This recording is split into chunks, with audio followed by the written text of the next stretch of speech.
प्रिय विद्यार्थियों, प्रसाद जी की कामायनी के श्रद्धा सर्ग की व्याख्या करते हुए पिछले व्याख्यान से आगे की व्याख्या आज हम करेंगे।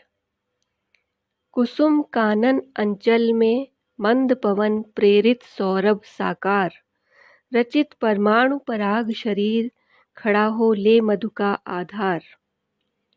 कठिन शब्दों के अर्थ पहले मैं बता दूं। कुसुम कानन अंचल अर्थात फूलों से भरा हुआ वन का क्षेत्र। पवन प्रेरित सौरभ अर्थात मंद मंद वायु द्वारा प्रसारित सुगंध। रचित परमाणु पराग, इसका अर्थ है फूलों के मकरंद के कणों से बना हुआ। व्याख्या इस प्रकार करेंगे। श्रद्धा मनु के समक्ष उपस्थित हुई है और उसके मधुर वचनों को सुनकर मनु रोमांचित हुए हैं। निराशा में बैठे थे। श्रद्धा के वचन मनु को उल्लास से भरने लगते हैं। वे उसके सौंदर्य से आकर्षित हो उठे हैं। इस पद में कवि श्रद्धा के ही सौंदर्य का वर्णन करते हुए कहते हैं कि श्रद्धा के सौंदर्य युक्त सुकुमार देह से एक विशेष प्रकार की मद भरी सुगंध निकल रही थी और उससे समस्त वातावरण सुगंधित हो चला था तथा उसके मुख पर उस अनुपम सौंदर्य के बीच एक आकर्षक मुस्कान भी बिखर रही थी। श्रद्धा के इस अनुपम सौंदर्य को देखकर मनु विचार करने लगते हैं। उन्हें ऐसा लगता है कि जैसे उनके सामने साक्षात नारी नहीं बल्कि श्रद्धा किसी फूलों से भरे हुए वन प्रदेश में वसंत की ऋतु में मंद मंद बहती हुई वायु द्वारा लाई गई सुगंध का साकार रूप हो और उसके शरीर का निर्माण फूलों के मकरंद के कणों तथा उनके रस के मिश्रण से हुआ है। अर्थात मनु को श्रद्धा को देखकर यूं लगा कि इसके देह से जो सुगंध आ रही है उस सुगंध से तो ऐसा प्रतीत होता है कि यह कोई साक्षात नारी नहीं है बल्कि फूलों से भरे हुए वन प्रदेश में बहती हुई वसंत ऋतु की मंद मंद वायु के द्वारा लाई गई सुगंध ही यहाँ साकार हो गई हो। इस पद में हम देखते हैं कि यहाँ वस्तुत प्रेक्षा अलंकार का प्रयोग कवि ने किया है। और पड़ती हो उस पर शुभ्र नवल मधुरा का मन की साध, हंसी का मद विह्वल प्रतिबिंब मधुरिमा खेला सदृश आबाद। शुभ्र कहते हैं स्वच्छ को, उज्जवल को। नवल अर्थात नया। मधुरा का अर्थात पूर्णिमा की रात्रि। प्रतिबिंब मस्ती से चंचल, मद विह्वल प्रतिबिंब अर्थात मस्ती से चंचल हुई मूर्ति। खेला यहाँ खेल को कहा है, सदृश समान जानते हैं आप। आबाद मतलब निर्विघ्न रूप से। श्रद्धा के सौंदर्यपूर्ण शरीर से वसंतकालीन पराग युक्त सुगंध निकल रही थी और जब वह निर्मल भाव से मुस्काती थी तो ऐसा लगता था कि जैसे उस सुगंध युक्त देह पर पूर्णिमा की रात्रि की सुंदर चांदनी छा गई हो। उसकी मुस्कुराहट में जैसे स्वयं मधुरिमा ही निर्विघ्न रूप से, निर्बाध रूप से क्रीड़ा कर रही हो, खेल रही हो। अर्थात मधुरिमा ही जैसे मुस्कुराहट के रूप में उसके होठ पर थिरक रही हो।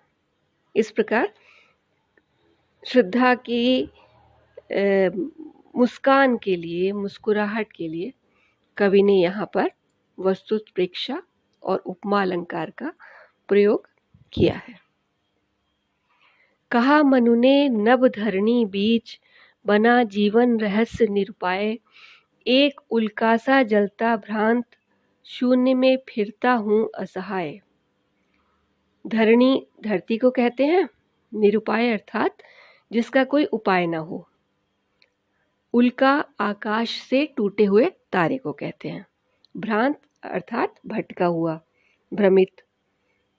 शून्य का अर्थ होता है आकाश। श्रद्धा ने मनु से उनका परिचय जानना चाहा, लेकिन जब मनु ने सिर उठाकर प्रश्न करने वाली सुंदर स्त्री को देखा, अर्थात श्रद्धा को देखा, तो उसके अनुपम सौंदर्य को, उसकी सुंदर देह को देखते ही रह गए। किंतु कुछ क्षण के बाद ही उन्हें श्रद्धा के प्रश्न का ध्यान हुआ आया कि इसने मुझसे कुछ प्रश्न किया है। तब मनु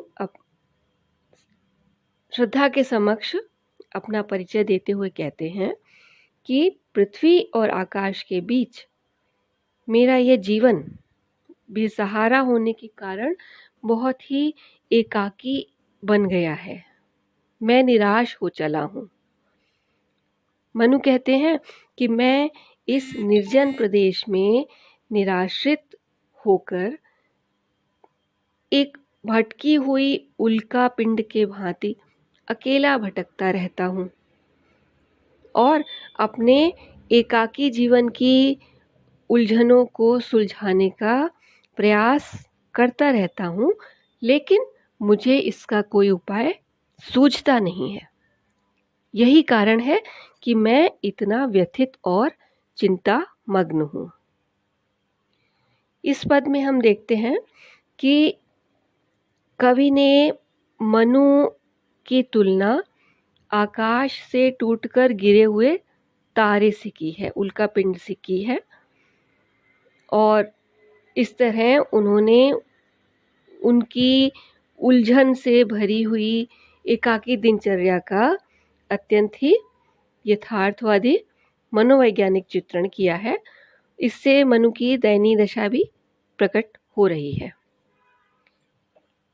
शैल निर्झर न बना हतभाग्य, गल नहीं सका जो कि हिमखंड, दौड़कर मिला न जल निधि अंक, आह वैसा ही हूँ पाखंड। शैल पर्वत को कहते हैं, निर्झर अर्थात झरना, हतभाग्य अभागा, जलनिधि समुद्र को कहते हैं। मनु इस पद में स्वयं का परिचय देते हुए श्रद्धा से बहुत ही निराशा में डूबे हुए शब्दों में कहते हैं कि हे अपरिचित स्त्री, हे अपरिचित सुंदर स्त्री, मैं तुम्हें अपना परिचय क्या दूं?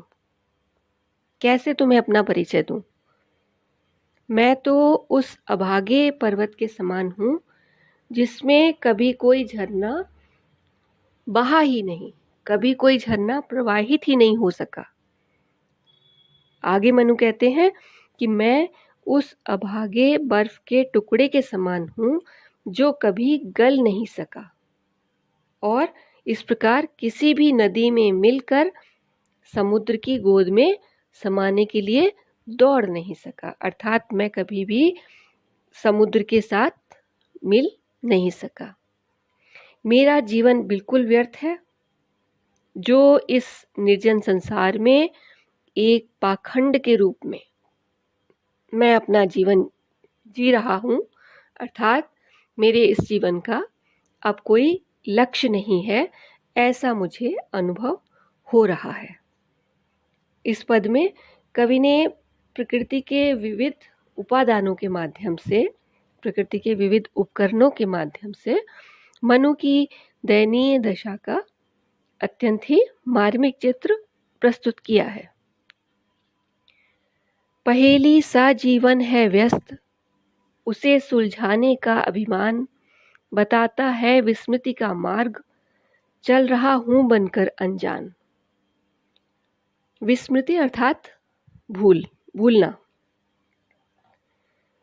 इस पद में कवि कहते हैं कि मनु श्रद्धा के सम्मुख अपनी दयनीय स्थिति का स्पष्टीकरण कर रहे हैं और इसी क्रम में आगे कहते हैं कि मेरा जीवन तो एक पहेली बनकर रह गया है और मैं इस संसार में एकाकी होने के कारण अकेले ही अपने जीवन की पहेली को, जो बहुत ही उलझी हुई है, उस उलझी हुई पहेली को सुलझाने का मैं अकेला ही निरंतर प्रयत्न कर रहा हूँ और मैं इस कार्य को बड़े अभिमान के साथ कर तो रहा हूँ, लेकिन मुझे कोई सफलता नहीं मिल रही, क्योंकि उलझनों में पड़े हुए जीवन की पहेली को मैं स्वयं ही नहीं समझ पा रहा हूँ और इसीलिए